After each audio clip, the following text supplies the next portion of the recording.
magicians try to hoodwink our in-house Houdinis. Let's meet our next trickster. My dad inspired me to have a career in magic. He did these homemade movies. He would call them crazy shots, and they all had a magical quality to them. They were kind of practical jokes, and sometimes I was the butt of the joke. I do the cups and balls routine that involves the element of sound. The steel balls came about because I found a steel ball bearing in my dad's toolbox. The magicians were impressed by the fact that I was folding them with sight and with sound at the same time.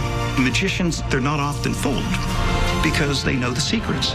And what you do is you sort of try to use that information against them. Fooling other magicians was a way of carrying on my father's life.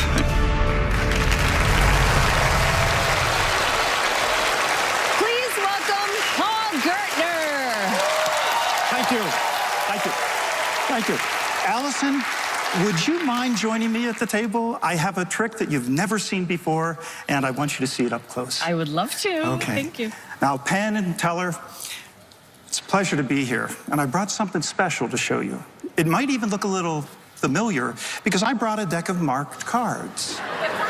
You see, Allison, Penn and Teller know an awful lot about marked cards, and they would tell you that, of course, most magicians mark the cards on the back. However, I mark them a little differently. I mark them on the edge. Yeah, see, you can see on the edge of the deck, it's like a little pattern, like a barcode pattern. There's information there, you just don't know how to read it. And I'm gonna teach you right now. Oh, thank you. Now, I actually marked each card with this permanent marker. And that's important because each card has a unique code on it, but it's permanent, and I can't alter it or change it in any manner. Now, if you take a look at the cards, Allison, I want you to confirm for everybody that all the cards are mixed up. In other words, they're not all the red cards here and black cards here. Yes. It's a shuffled pack of cards, right? Yes. And I'm going to begin by actually having you select a card. Okay. So now this works with any card in the deck. So I want you to choose one at random, so just say stop as I riffle the pack. Stop. Okay. Look at the card. Remember the name of the card. Okay, and we'll let Penn and Teller see it. I'm going to place it in the pack. And normally at this point in a card trick, the magician squares up the deck and shuffles the card. Right, guys? Yeah, that's Magic 101. But I'm not going to do that. I'm going to give these cards what we call an unshuffle. Now, it's the opposite of a shuffle. In fact, if you take a close look right here, I'm going to show you that you can see it looks like a shuffle, it sounds like a shuffle, but it's actually an unshuffle. And if you watch the marks on the edge of the deck, you'll see it starting to read unshuffled 4 times on the side of the pack. See? Because I've actually unshuffled these cards into 4 different groups. Hearts, clubs, spades, and diamonds, the 4 suits in the deck. Yeah. But if I give the cards another unshuffle, just like this. And you can see, when I give the cards an unshuffle, it looks like a shuffle, it sounds like a shuffle, but it's not. That's an unshuffle. And in fact, take a look, it's now starting to read unshuffled 2 times on the side of it. Because I've now separated all the high cards from all the low cards. Yeah. But it gets even more interesting if I give the cards one more unshuffle. And if I do it, I want you to stare at the edge of the deck and see if you can tell the moment that these cards become unshuffled. Wow. Oh, but Allison, if it says unshuffled, I have to prove it. Remember in the beginning I showed you they were all mixed up?